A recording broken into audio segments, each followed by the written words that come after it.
एक महिला अपने नवजात बच्चे को लेकर समुद्र में 3 दिन और 3 रातों तक तैरती रही।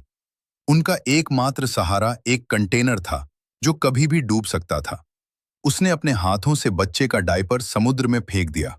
इसके परिणाम स्वरूप उसने जल्दी ही कुछ मछलियों का ध्यान अपनी ओर खींच लिया।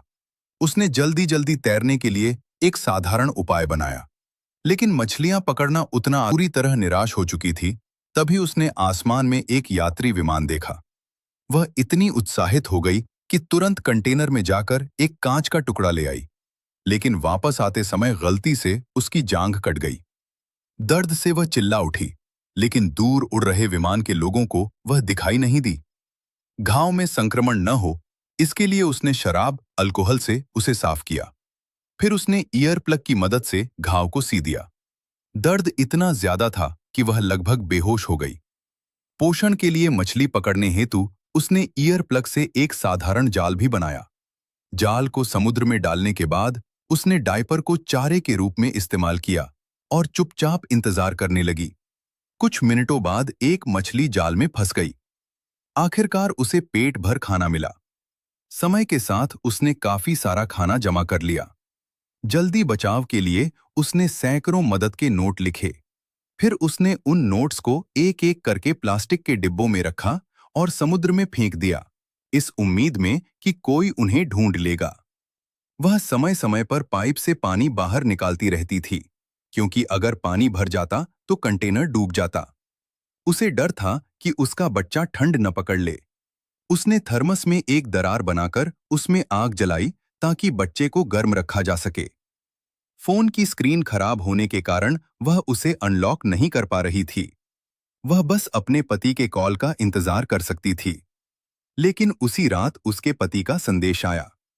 उसने लिखा कि उसे डांगसी में गोली लग गई है और शायद वह जीवित न बच सके। वह रोते हुए महिला से जीते रहने की विनती करता है।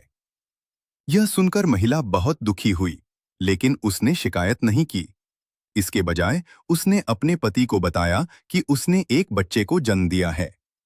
उसने अपने पति से बच्चे के लिए कुछ अच्छे शब्द कहने को कहा और बच्चे का नाम नुओ नुओ रखा। फिर फोन की बैटरी खत्म हो गई और उनका संपर्क पूरी तरह टूट गया। कुछ दिनों बाद पानी का स्तर सबसे ऊंचे स्तर पर पहुंच गया। उसे सबसे बुरी स्थिति के लिए तैयार होना पड़ा।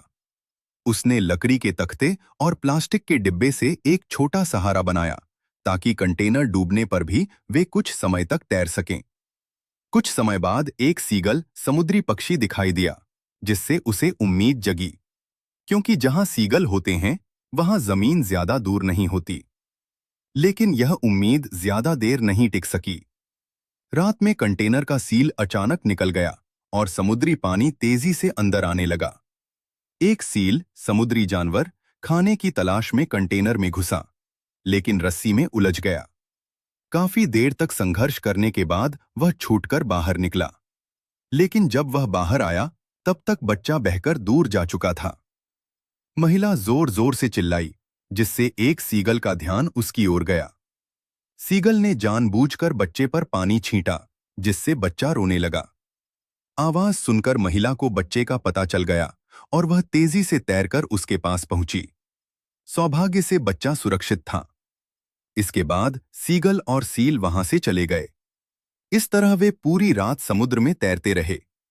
महिला जानती थी कि उसने अपनी पूरी कोशिश कर ली है। उसने बच्चे का हाथ पकड़कर उससे भावुक बातें की।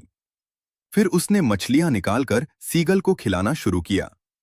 जल्द ही वहां बहुत सारे सीगल इकट्ठा हो गए। संयोग से उसी समय एक मछली पकड़ने वाली नाव वहां से गुजर रही थी। उन्होंने सीगल के असामान्य व्यवहार को देखा और तुरंत नाव को उस दिशा में मोड़ दिया। उन्होंने सबसे पहले बच्चे को नाव पर चढ़ाया, फिर रस्सी की मदद से महिला को भी ढूंढ निकाला। उस समय महिला की हालत बहुत खराब थी, लेकिन दयालु मछुआरों ने हार नहीं मानी। कुछ समय की कोशिश के बाद आखिरकार महिला को बचा लिया गया। यह कल्पना करना भी मुश्किल है कि एक महिला पूरे 1 महीने तक समुद्र में तैरती रही और अपने बच्चे के साथ जीवित रही। वह अपनी मजबूत इच्छा शक्ति से बची रही। सच में, मां के प्यार की ताकत अद्भुत होती है।